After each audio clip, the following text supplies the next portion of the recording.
మీరు శివుడి భక్తులైతే ఈ వీడియో మీకోసమే.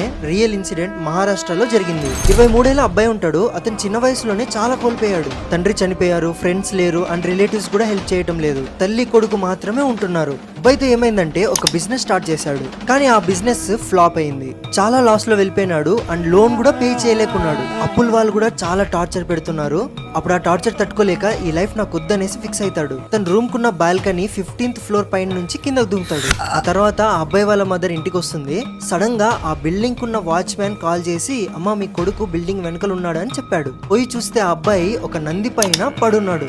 అబ్బాయిని నీళ్ళు కొట్టి లేపుతారు. ఏమైందని అడిగితే, అమ్మా నేను నా ఫ్లోర్ నుంచి దూకానని చెప్పాడు. కానీ అక్కడ ఉన్న వాళ్ళు ఎవ్వరు నమ్మరు. సరే అనేసి వాళ్ళు సీసీటీవీ కెమెరా చూస్తారు. చూస్తే అబ్బాయి ఏ నంది మీద అయితే పడినాడో ఆ నంది ఆ బిల్డింగ్ లోపల వస్తున్నట్టు గానీ వెళ్తున్నట్టు గానీ సీసీటీవీ కెమెరాలో రికార్డ్ అవ్వలేదంట.